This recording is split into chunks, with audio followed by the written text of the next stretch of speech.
రాజకీయాల్లో ఒక నాయకుడిని మరొక నాయకుడు అనుసరించడం తప్పు కాదు. ఇప్పుడు వైఎస్ఆర్ కాంగ్రెస్ పార్టీ అధినేత వైఎస్ జగన్మోహన్ రెడ్డి కూడా కాంగ్రెస్ పార్టీ అగ్రనేత అయినటువంటి రాహుల్ గాంధీని కొన్ని అంశాల్లో అనుసరించబోతున్నాడనేటువంటి వార్తలు వస్తున్న నేపథ్యంలో ఏ అంశాల్లో కాంగ్రెస్ పార్టీ అగ్రనాయకుడైనటువంటి రాహుల్ గాంధీని ఇప్పుడు వైకాపా అధినేత జగన్మోహన్ రెడ్డి అనుసరించబోతున్నాడు అనే దాని మీద మనం ఈరోజు పూర్తి స్థాయిలో చర్చిద్దాం. ప్రస్తుతం మనతో పాటున్నారు ప్రముఖ రాజకీయ విశ్లేషకులు, ప్రముఖ సీనియర్ జర్నలిస్ట్ డివిఎస్ గారు. వారితో మాట్లాడదాం. సార్ నమస్తే. సార్ నమస్తే. రాజకీయాల్లో ఒకరినొకరు అనుసరించే విధానం అయితే చాలా రోజుల నుంచి ఉంది, దాంట్లో తప్పు కూడా ఏం లేదు. అయితే ఇప్పుడు జగన్మోహన్ రెడ్డి రాహుల్ గాంధీని కొన్ని విషయాల్లో అనుసరించబోతున్నాడు అనేటువంటి వార్తలు అయితే వస్తున్నాయి. ఇంతకీ జగన్మోహన్ రెడ్డి ఏ అంశాల్లో రాహుల్ గాంధీని అనుసరించబోతున్నారు, అసలు ఎందుకు అనుసరించబోతున్నారు అంటే ఏం చెప్తారు సార్? లేపి దండించుకోవటం ఏంటో తెలుసా సార్? ఇప్పుడు ఎన్నికల్లో ఈవీఎంల మీద పడ్డారు కొన్నాళ్ల పాటు. ఇప్పుడు ఏంటి, ఓటర్ జాబితాల మీద పడుతున్నారు. ఇప్పుడు జగన్మోహన్ రెడ్డి ఈ దొంగ ఓట్ల గురించి లేకపోతే ఓటు చోరీ గురించి నేను ఒక ఉద్యమం చేస్తానంటే లేపి దండించుకోవటం అవుతుందన్నమాట. ఏ విధంగా ఇప్పుడు మనం చూసాం జగన్మోహన్ రెడ్డి హయాంలో ఆయన ముఖ్యమంత్రిగా ఏం జరిగింది. రాహుల్ గాంధీ ఎపిసోడ్ అది సపరేట్ సార్. ఆయన ఏంటి ఇప్పుడు 15 నెలల్లో ఏమో హాయిగా నిద్రపోయినట్టున్నాడు. ఇప్పుడు కొత్తగా ఆయన వాయిస్ వినిపిస్తున్నాడు. అసలు ఏదో ఢిల్లీలో ఉద్యమం అంటున్నాడు, సంపూర్ణ క్రాంతి, జయప్రకాష్ నారాయణ్ ఆ టైప్లో ఒక ఉద్యమం చేస్తా. అంటే 2014 నుంచి 2024 వరకు దేశవ్యాప్తంగా జరిగినటువంటి అన్ని సార్వత్రిక ఎన్నికల్లోనూ ఎన్నికల సంఘం అవకతవకలకు పాల్పడింది అన్నట్లుగా ఎన్నికల సంఘం మీద ఇప్పుడు రాహుల్ గాంధీ ఆరోపణలు చేస్తున్నారు. 2024 సార్వత్రిక ఎన్నికల్లో వైకాపా ఘోర ఓటమిని చవి చూసిన తర్వాత కూడా జగన్మోహన్ రెడ్డి ఈవీఎంల మీద, ఈ ఎన్నికల విధి మీద, అంటే ఈ ఎన్నికల నిర్వహణ మీద ఆయన కొన్ని ఆరోపణలు చేశారు. అప్పటి నుంచి సైలెంట్గా ఉన్నటువంటి జగన్మోహన్ రెడ్డి ఇప్పుడు రాహుల్ గాంధీ ఎన్నికల సంఘం మీద ఆరోపణలు చేస్తున్న నేపథ్యంలో ఆయన కూడా ఇప్పుడు ఈ అంశాన్ని రాజకీయంగా లబ్ధి పొందాలనేటువంటి ప్రయత్నం చేస్తున్నారని, అందులో భాగంగానే త్వరలో ఆయన ఒక అధ్యయనం చేయించబోతున్నారన్నట్టుగా వార్తలు వస్తూ ఉన్నాయి. ఇంతకీ ఏంటి ఆ అధ్యయనం? ఇప్పుడు అసలు పిటిషన్ ఇచ్చాడా ఆయన? రాహుల్ గాంధీ ఇంతవరకు ఇప్పుడు ఇన్ని ప్రెస్ మీట్లు పెట్టాడు, లేదా ఏదో 6 నెలల నుంచి ఆయన అధ్యయనం చేస్తున్నాడు. బెంగళూరు సెంట్రల్ ఏదో మహదేవపుర మాట్లాడాడు కదా, దానిపైన అసలు ఆయన ఎందుకని కంప్లైంట్ చేయలేదు? ఆయన పార్టీ ఎందుకని కంప్లైంట్ చేయలేదు? ఇప్పుడు ఈసీకి కంప్లైంట్ ఎందుకు ఇవ్వలేదు? ఇవాళ కూడా ఈసీ నోటీసులు ఇచ్చింది. కర్ణాటక ఈసీ రాహుల్ గాంధీకి ఏంటి, మీరేదో ఒక మహిళ 2 ఓట్లు వేసింది అన్నారు, కంప్లైంట్ ఇవ్వండి అని పంపింది.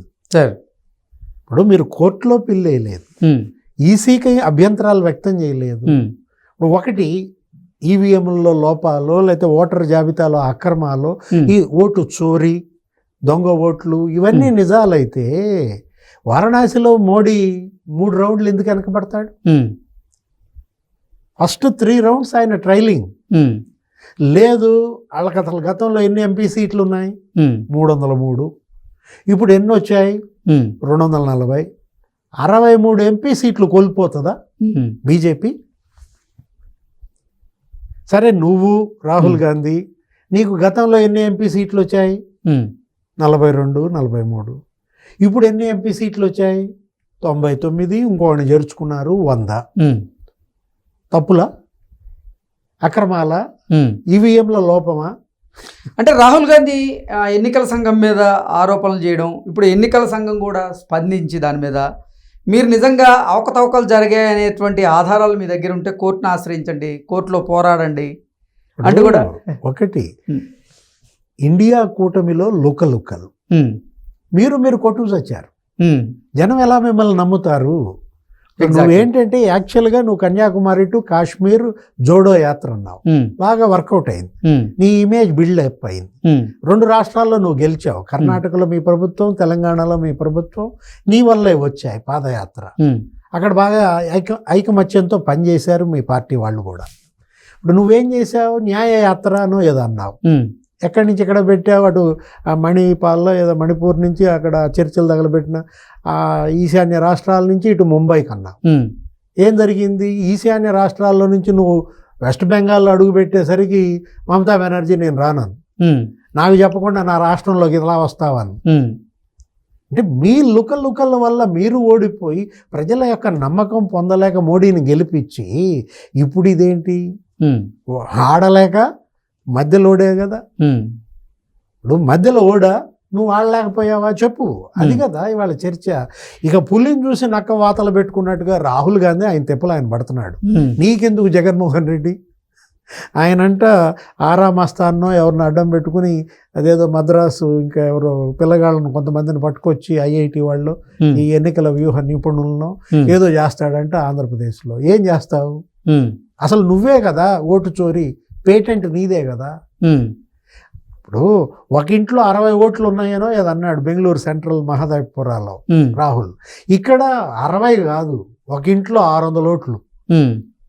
జగన్ సీఎంగా ఒక ఇంట్లో 800 ఓట్లు ఒకే అడ్రస్తో చిలవల పలవలుగా అప్పట్లో మీడియాలో కథనాలు. పట్టాపురం గుంటూరు అదే ఉరవకొండలో కేశవ్ అసలు ఫైట్ చేశాడు. ఇప్పుడు రాహుల్ నోరు తెరవక ముందే ఈ ఫైట్ ఇప్పుడు అంటున్నాడే జయప్రకాష్ నారాయణ్ సంపూర్ణ క్రాంతి, ఆ రోజు కేశవ్ చేశాడు. ఉరవకొండ నియోజకవర్గంలో పయ్యావుల కేశవ్ న్యాయ పోరాటం చేశాడు. 1476 ఓట్లు విశ్వేశ్వర్ రెడ్డి ఎవరో చేర్చారు. వాటిపైన అతను పోరాటం చేసి మరి అసలు అక్కడ ZP CEO suspend Swaruparani, Anantapuram Zilla Parishad CEO suspend అయ్యటం కాదు, ఇంకా అసలు ఇంక 2 సస్పెండ్ అయ్యారు. అనేక మంది ఉద్యోగాలు పక్కన పెట్టారు, సస్పెండ్ అయ్యారు. జగన్మోహన్ రెడ్డి ఆయన ముఖ్యమంత్రిగా ఉరవకొండ నియోజకవర్గంలో ఓటర్ లిస్టులో అవకతవకల పైన కేశవ్ ఫైట్ సక్సెస్ అయింది. ఇవాళ అతను ఎమ్మెల్యే గెలిచాడు, ఫైనాన్స్ మినిస్టర్ అయ్యాడు. విశ్వేశ్వర్ రెడ్డి ఎక్కడున్నాడు? అంటే అక్కడ ఒక చోటే కాదు కదా, గుంటూరులో ఎన్ని ఓట్లు చేర్చారు, బెజవాడలో ఎన్ని చేర్చారు. అసలు నువ్వు ఇప్పుడు జగన్మోహన్ రెడ్డి నేను ఫైట్ చేస్తా, ఆరామస్తాన్ లేకపోతే మద్రాసు నుంచి పట్టుకొస్తున్నా అంటే నాకు నవ్వాలి ఏడవాలి అర్థం కావట్లేదు. అసలు ఓటు ఫేక్ ఓట్ కార్డ్స్ విన్నావా ఎప్పుడన్నా పేరు? సార్ ఫేక్ ఏటీఎంలు చూసావు, ఫేక్ ఆధార్ కార్డ్స్ కూడా వచ్చాయి, కానీ fake voter ID cards first time చూసాం. ఓకే. అప్పుడు రాహుల్ ఏమయ్యాడు? దేశం మొత్తం గగ్గోలు పెడితే తిరుపతి బై ఎలక్షన్ పార్లమెంట్ గురుమూర్తి ఎలా గెలిచాడు? గురుమూర్తి పెద్దిరెడ్డి రామచంద్రారెడ్డి, భూమన కరుణాకర్ రెడ్డి, చెవిరెడ్డి భాస్కర్ రెడ్డి ఈ బ్యాచ్ అంతా కలిసి గురుమూర్తిని ఎలా గెలిపించారు తిరుపతి ఎంపీగా? 33,000 ఎపిక్ కార్డ్స్ డౌన్లోడ్ చేశారు, వాటికి డూప్లికేట్ తయారు చేశారు. తమిళనాడు వాళ్ళని కర్ణాటక వాళ్ళని ఫోటోలు పెట్టి ఓట్లు వేయించారు, లారీల్లో తీసుకొచ్చారు. ఇది కదా గురుమూర్తి ఉప ఎన్నిక గెలుపు. సస్పెండ్ అయింది ఎవరు?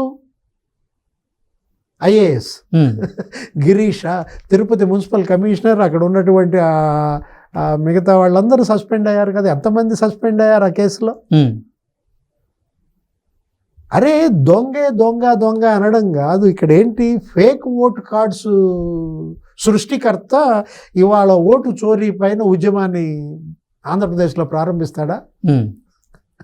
జగన్మోహన్ రెడ్డికి ఆ ఉద్యమం చేసే నైతికత ఉందా? గురుమూర్తి మళ్ళీ ఎంపీ, మళ్ళీ అప్పుడు కూడా ఎంపీ అనుకుంటా. గురుమూర్తి మీద ఏమైనా చర్యలు తీసుకున్నారా? ఆ ఎన్నికను రద్దు చేశారా? పాపం గిరీషాని బలి చేశారు.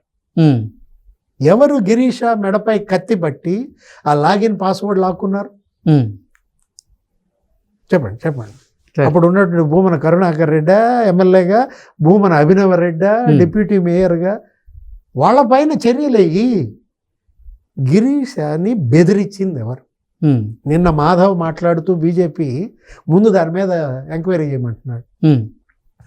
జగన్ ఉద్యమం దేవుడెరుగు. బీజేపీ మాధవ్ నిన్న అక్కడ మాట్లాడుతూ ఏమంటున్నాడు? తిరుపతి బై ఎలక్షన్లో ఆ ఫేక్ ఓట్ కార్డ్స్ దానిపైన ఉన్నత స్థాయి విచారణ జరిపించాలి. కూటమి ప్రభుత్వాన్ని డిమాండ్ చేస్తోంది బీజేపీ అధ్యక్షుడు మాధవ్. ఇవాళ సిఈసి ఆశ్చర్యపోయాడు. రాజీవ్ కుమార్ ఆ రోజు వచ్చి ఎన్నికలకు ముందు ఇక్కడికి వచ్చి ఐఏఎస్లు ఐపీఎస్లతో మీటింగ్ పెట్టి గిరీషాన్ని లేపాడు. నీ పాస్వర్డ్ ఐడి నీ దగ్గర ఉందా అని అడిగాడు. ఎవరికి చెప్పుకుంటాడు? ఆయనకి ఇంకా కాబట్టి ఒక్కసారిగా చెమటలు పట్టినాయి. అదనమాట. అంటే అప్పుడు రాహుల్ గాంధీ ఎక్కడున్నాడు? తిరుపతి ఫేక్ ఓట్ కార్డ్స్ మీద రాహుల్ మాట్లాడా? ఇప్పుడు ఏదో బెంగళూరు సెంట్రల్, మహదేవపుర 6 నెలల అధ్యయనం, దెయ్యాలు వాదాలు వల్లించడం అంటే ఇదే అనమాట. Okay sir, thank you so much.